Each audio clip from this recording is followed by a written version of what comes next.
क्या हो गया, सावली सी बहू आ गई तो है तो बहू ही ना। लेकिन सास कहाँ मानेगी। Love marriage?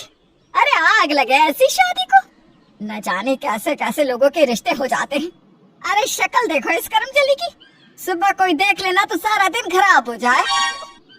क्या है माँ, हर बात पर ताने, हर बात पर बोली। अरे क्यों बोलती हो उसे, मेरी पसंद है, वो मेरी बीवी है। लेकिन सास तो ठहरी बावली, बोलने का ना सहूर, ना ये देखना कि कौन है कैसा है। अरे फलाने की बहुत सावली है, लेकिन ना नक्श गढ़े ऊपर से कमाई। हमारी वाले देख लो, ऐसा लगता है बुलडोजर चल कर आ रहा हो। अरे कोई तो गुण दिया होता भगवान ने। बहू बेचारी पति के प्यार में सास की बात का बिल्कुल बुरा नहीं मानती, लेकिन करती भी क्या, सास के ताने से वो परेशान भी थी। वही रात में उसका पति। वाह, ये साड़ी कितनी प्यारी लग रही है तुम पर। रहने दो जी, मैं जानती हूँ मैं दिखने में बिल्कुल अच्छी नहीं हूँ। क्या देखा तुमने जो शादी कर ली। कैसी बात करती हो, कौन कहता है। मेरी बहनों को देखो, चाची बुआ सब तुमको कितना मानते हैं। हाँ, वो तो इसलिए ना कि मैं आपकी बीवी हूँ। लेकिन सासू माँ। अरे माँ तो पागल है, मैं कौन सा सुंदर हूँ। मेरे लिए तो जो हो तुम ही हो। देखो कितनी प्यारी लग रही हो इस साड़ी में, यही रोज पहना करो ना। एक ही साड़ी रोज। तुम्हारी माँ तो और चढ़ जाएगी। पति अपने बीवी को हमेशा ये एहसास दिलाता है कि वो सबसे सुंदर है, लेकिन वही सास एक मौका नहीं छोड़ती बहू को ताने देने का। एक रोज बहू का पिता आता है। अरे भाई साहब, आप तो इतने गोरे हैं, फिर ये बेटी किस नजर बट्टू से पैदा कर दी। क्यों? पिता के लिए बेटी का मान ही बड़ा होता है, लेकिन सास की ओर से ऐसी भाषा सुनकर पिता को गुस्सा आ जाता है। देखो बहन जी, मेरी बेटी तो हीरा है हीरा, लेकिन ये बात ना कोई जहरी ही समझ सकता है। वो तो प्यार मोहब्बत का चक्कर पड़ गया, नहीं तो मेरी बेटी के लिए काफी अच्छे अच्छे रिश्ते आ रहे थे। खैर, मेरी दूसरी बेटी की सास वो इतनी पढ़ी लिखी है कि उन्हें पता है कि जबान कहाँ कितना कैसे खोलना है, क्योंकि पढ़ी लिखी है ना। अनपढ़ लोगों को क्या पता क्या बोलना है, वो तो बस बोलते ही रहता है बुरा और बुरा। अच्छा चलिए, बेटी से मिलने आया था, मिल लिया, चलता हूँ मैं। पिता के मुंह से बात सुनकर सास को गुस्सा तो आता है, लेकिन वो कुछ नहीं कह पाती। क्या कहती? पिता तो सुनाता है, लेकिन फिर भी निकल जाता है पिता के जाने के बाद। क्या क्या बोल गया तेरा बाप। अरे काले काले लोग, जबान भी काली काली सी। बड़ा आया, अच्छे रिश्ते आ रहे थे, अरे तो कर क्यों नहीं दिया। माँ बोला ना, मुझसे लव मैरिज हो गई थी इसलिए। अब प्लीज आप पुरानी बातों को मत उखाड़ा करो। अरे क्यों ना उखाड़ू, मेरी तो 4 और नस्लें खराब कर दी, बच्चे भी काले और उनके बच्चे भी। हाय हाय हाय। देख रहे हैं आप इस बावली सास को, लोगों को कल का नहीं पता, और ये 4 नस्लें प्लान करके बैठी थी। तभी वहाँ पड़ोसन आ जाती है। अरे बहन कैसी हो, बहू रानी कितनी प्यारी लग रही है। अरे बस बस, जले में नमक नहीं छिड़को, क्या चाहिए ये बताओ। कैसी बात कर रही हो, जले में नमक कैसा। वैसे छोड़ो, तुम तो मोहल्ले में अपनी जुबान के लिए वैसे ही बदनाम हो। खैर तुम ना प्लीज एक काजल की डिब्बी पकड़ा दो, मेरी बहू का मुन्ना है ना रोए जा रहा है, न जाने किसकी गंदी नजर लग गई है। काजल का डिब्बा, अरे तुम तो इसी के हाथ में थोड़ा सा हाथ मल लो, काला हो जाएगा, जाकर मुन्ने को लगा देना। बहू को बुरा लगता है कि सास आस पड़ोस के आगे भी शर्म नहीं करती उसके रंग का मजाक उड़ाने में, लेकिन क्या करती, चुप ही रहती है। शुक्र कर कि तेरी बहू के मुंह में जबान नहीं दी भगवान ने, मेरी वाली होती ना इतने में तो तेरा भूत बना देती, लेकिन तू तो सरला पहले से ही भूत है। जा बहू जा, बेटा काजल लिया। बहू काजल ला कर दे देती है। काजल देखकर सास को एक और ताना देने का मौका मिल जाता है। बहू तेरे पास भी काजल है। कहाँ लगाती है, दिखता ही नहीं है। हाँ, क्योंकि इसकी आंखें काली कजरारी है, तेरी तरह नहीं मोतियाबिंद वाली। अच्छा बहू थैंक्स, चलती हूँ मैं। बहू को आज लगता है कि वाह जी वाह, कोई तो है जो सासू माँ का तोड़े, जो उनकी बातों का जवाब उन्हीं के अंदाज में दे सकता है। लेकिन वो फिर भी शांत रहती है और अंदर काम करने चली जाती है। शाम को, बहू मंदिर जा रही हूँ मैं, आज बड़ी पूजा है, आऊँ तो खिचड़ी बना कर रखना। माँ जी मैं भी चलूंगी मंदिर। वो क्या है ना, एक व्रत रखा था, पूरा हो गया है, तो सोचा भगवान को प्रसाद लगा दूं। व्रत तो रखा, लेकिन गोरी होने की मन्नत तो पूरी नहीं हुई ना। माँ जी मैंने घर में सुख शांति के लिए व्रत रखा था। देखिए ईश्वर की दुआ से घर में शांति है। हाँ वो तो मैं हूँ जो घर का माहौल बना कर रखती हूँ, नहीं तो तेरा बस चले तो घर में रोज कुरुक्षेत्र वाली लड़ाई हो। सास की बातें और बहू का शांत रहना। घर में शांति तो थी, लेकिन सास को कौन समझाए कि बात क्या है। खैर आगे, दोनों सास बहू मंदिर पहुंचती है। मंदिर में काली पूजा का आयोजन हो रहा था। माँ जी आप जाइए आयोजन में, मैं प्रसाद लगाकर मिलती हूँ। सास चली जाती है काली माँ के सामने और बहू शिव जी को प्रसाद लगाकर सास के पास आती है। सास उसे देखकर ही उठकर चली जाती है। अरे माँ जी उठ क्यों गई, क्या हो गया? शक्ल देखिए अपनी काली कलूटी, मेरे पास ना बैठ। यहाँ मैंने सबको कहा है कि मेरी बहू ऐश्वर्या राय की तरह गोरी चिट्टी है। तेरे साथ कोई देख लेगा तो बदनामी होगी अलग से। जा यहाँ से, हट। बहू आसपास देखती है।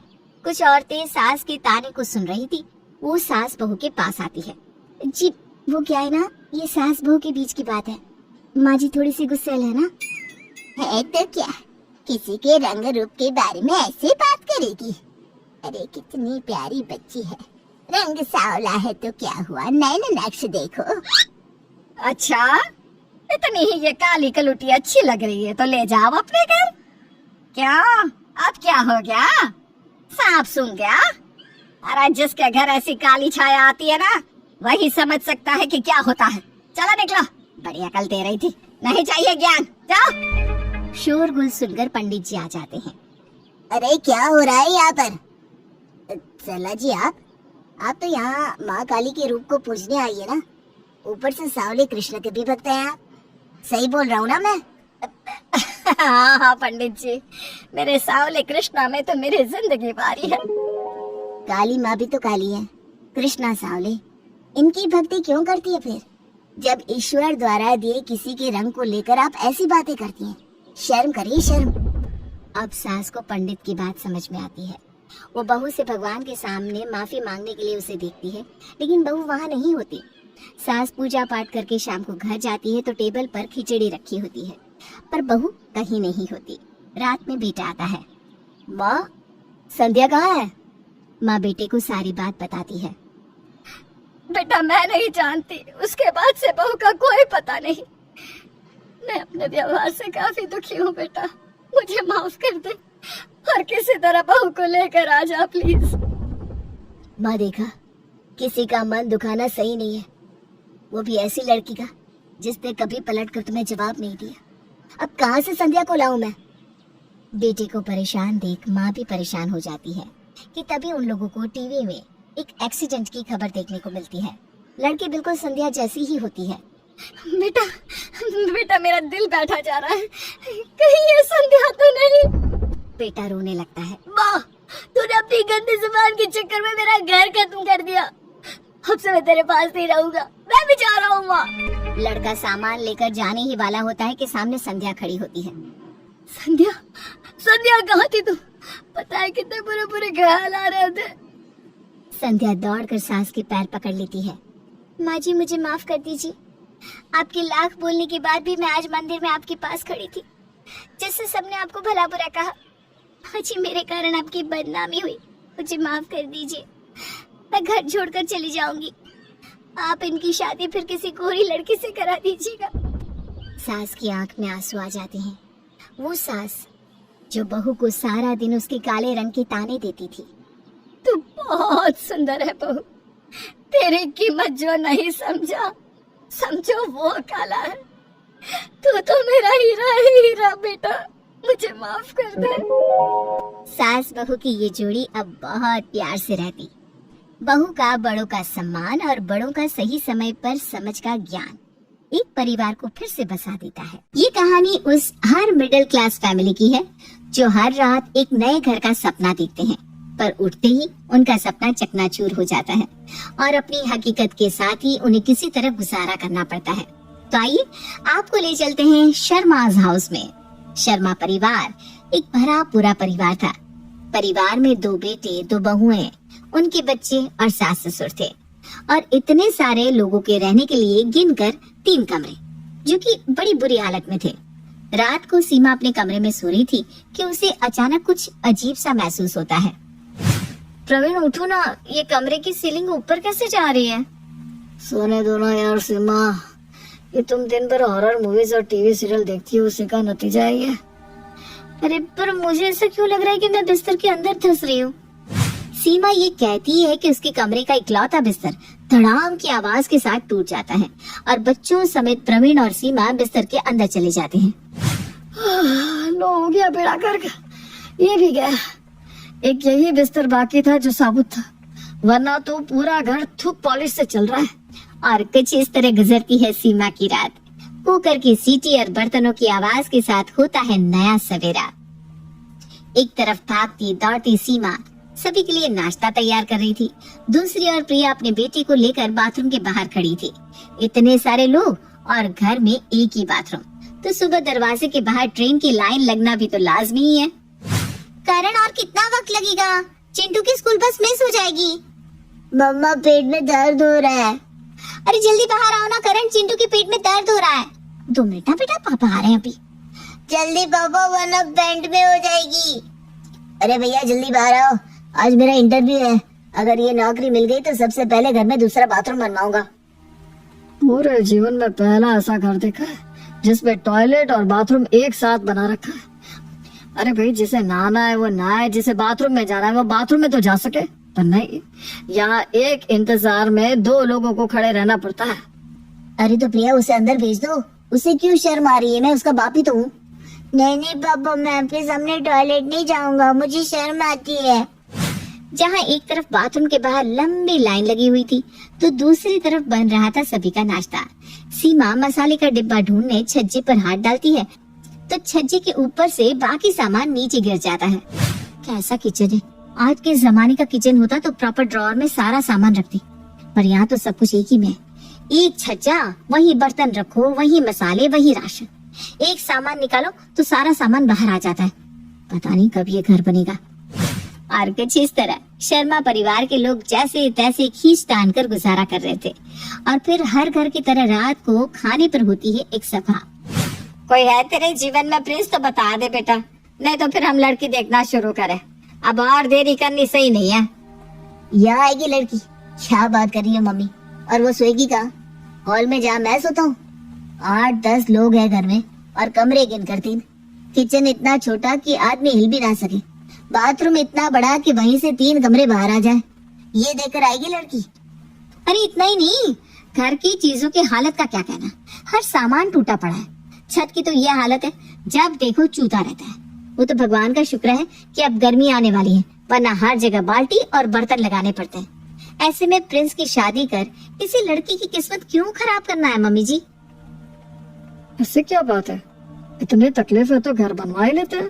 क्या कहते हो प्रवीण? ठीक है पापा, फिर हम सब मिलकर पैसे इकट्ठा करते हैं। मैं एक बिल्डर से बात करता हूँ। फिर तो हो गई बात भैया। बात नहीं करनी, सीधा बिल्डर को लेकर घर आ जाओ। इस बार तो पापा भी रेडी है, अब की बार तो घर बनकर रहेगा। अब प्रिंस की पत्नी तो हमारे नए घर में ही आएगी। क्यों, अब तो खुश है ना प्रिंस? शर्मास की खुशी का ठिकाना नहीं था, और कैसे ना होता, आखिरकार उनका घर जो बनने वाला था।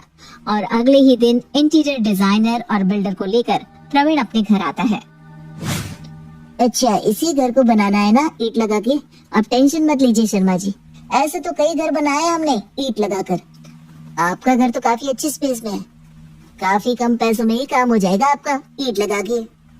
ये सब तो ठीक है बेटा, पर मैं एक बात बता देती हूँ, जब नया घर बनेगा तो सबसे पहले मंदिर की स्थापना होनी चाहिए, वो भी मेरे पंडित जी जिस दिशा में कहेंगे उसी दिशा में।